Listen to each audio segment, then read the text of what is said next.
Resident Evil is going to celebrate its 30-year anniversary in March 2026. You'd think that by now Capcom would be proudly embracing its legacy. After all, these games didn't just define a genre, they built an entire fan base that lasted for 3 decades. The classics are still loved by fans all around the world, but lately it's starting to look like that love might be one-sided. Because when it comes to the old games, Capcom seems to have completely moved on. They appear to view the remakes not as reimaginings, but as full replacements for the originals. So, what's really going on here? Why does Capcom seem so distant from its own history? And what does that mean for the future remasters or re-releases? Let's talk about it.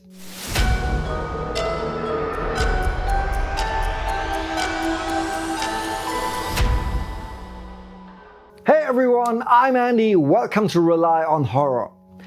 Capcom has achieved some absolutely incredible things in recent years. Many people might not remember this, but if you look back just over a decade, Capcom was in a pretty unstable place financially. There were years with great releases and years with serious disappointments. Things got so rough that in 2014 the company actually became open to a hostile takeover, meaning that if another corporation had decided to buy a majority of Capcom's shares, there wouldn't have been any internal legal barrier to stop it. Thankfully, that takeover never happened. I mean, imagine Microsoft would have bought Capcom in 2014. That would be crazy. Everything started to change in 2017 with the release of Resident Evil 7. Even though it switched the main series to a first-person perspective for the first time, the game still went back to the roots that made Resident Evil special. Exploration, puzzle-based progression, careful resource and item management, and a strong focus on backtracking and tension instead of pure action. It was a return to what made Resident Evil great, and it worked. Sure, there were still a few smaller misfires along the way, but the hits clearly outweighed them. And if you look at Capcom's output during the time, you'll notice something else. An explosion of remasters and ports. We got updated versions of Resident Evil 0 and the first remake. Code Veronica, which was exclusive for PS3 and Xbox 360, Devil May Cry, and even Onimusha. But the one thing that never went beyond basic ports was the original Resident Evil trilogy. The first 3 games that started it all. And now, thanks to some recent information, we might finally understand why. Let's talk about GOG for a second, or GOG. GOG, originally called Good Old Games, is an online platform for buying and downloading video games. What makes it special is that all titles are DRM-free, meaning there's no copy protection, no online authentication, and you truly own the game you buy. It's run by CD Projekt Red, the same company behind The Witcher and Cyberpunk 2077.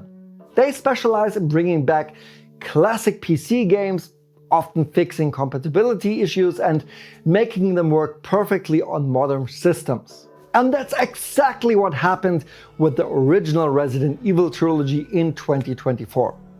Resident Evil 1 launched in June, Resident Evil 2 followed in August, and Resident Evil 3 Nemesis came out in September.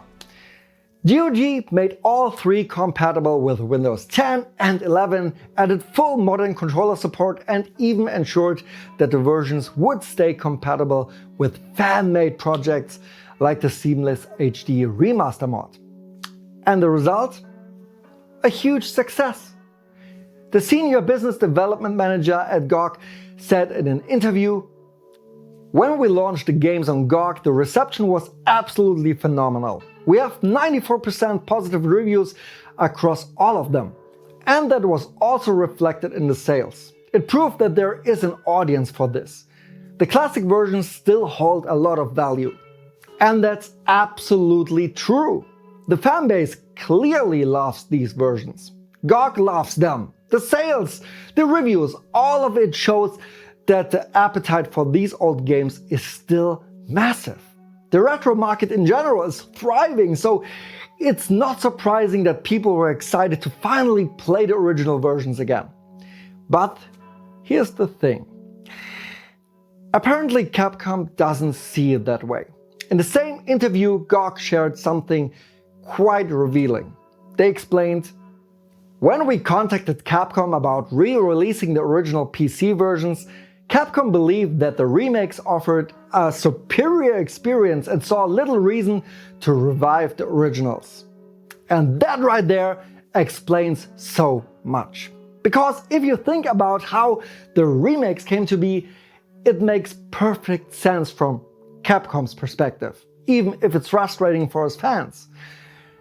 I've heard from people close to the company that one of the main internal arguments for making the remakes in the first place was that the old games were difficult to access and, in their eyes, are outdated. The belief was that because of their tank controls and dated visuals, most modern players wouldn't care about them anymore. And you have to remember, producers and directors inside Capcom have to justify every project to management. They need to show that their games will sell and that they'll appeal to a broad audience. So when the green light was given for the remakes, the originals were basically written off. From that point on, they weren't part of Capcom's long-term strategy anymore. Yes, every now and then we still get quick ports of the old titles for PlayStation or other platforms, but let's be honest, those releases are usually very minimal and lack real effort. There's nowhere near the same amount of care, restoration or passion that GOG showed. And it doesn't stop there. There's another sign that Capcom has lost interest in celebrating its early legacy. Not even for the upcoming anniversary. I've heard from a reliable source that there were internal discussions about reaching out to the original live-action cast from the 1996 intro to bring them back for the anniversary celebration in 2026, and Capcom Japan reportedly declined that idea. And honestly, I find that really sad, because I don't see any contradiction in supporting both the remakes and the original games at the same time. They can coexist. Also, retro gaming is becoming a huge topic again, even among mainstream audiences. Sure, the old games will never sell as much as a brand new title like the Resident Evil 2 remake, which has already sold over 15 million copies. But the amount of work and investment needed for proper re-releases is so much smaller, and in almost every case it would be outsourced anyway. That means it wouldn't even use up Capcom's own internal development capacity. The only reason it's not happening is because Capcom simply doesn't want to do it. And just to be clear here, this isn't a Capcom hate video. Far from it. Capcom has been part of my life since I was a kid. I deeply appreciate what they've created and how much joy they've brought to millions of players around the world. This is more of an appeal, a message to all of us fans, to show Capcom that we care about their history. That we don't just want remakes and new entries, but that we also want the classics preserved and accessible. Give us proper remasters of the original trilogy with all the different content and regional variations included.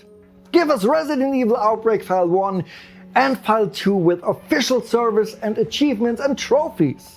Give us a Resident Evil Classic Collection that includes all the side games, the Survivor titles, Resident Evil Gaiden, Umbrella and Darkside Chronicles. There's demand for this, and not just from a small niche audience. Modders wouldn't be spending countless hours upgrading and fixing these games if people didn't care. Fans wouldn't be paying out of their own pockets to keep private servers running if there wasn't real passion behind it. I truly believe that this is something a large, nostalgic, and financially capable fanbase would support in a heartbeat. And beyond the business side, there's also something bigger at stake: an artistic responsibility. Publishers have a duty to preserve their work for the future.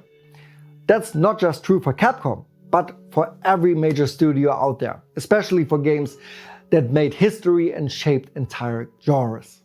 At least that's my view on it. But now I want to hear yours. Do you think the classics should be properly re-released and made available beyond simple ports? Should old titles that no longer run, like Resident Evil Outbreak, be revived and brought back from the dead? Or do you think it's fine if those old relics fade into the past? That only new games matter because new is always better? Which side you're on, let us know in the comments below. Don't forget to like and subscribe if you enjoyed this video. For more news and reviews, visit our website relyonhorror.com, and I see you in the next video.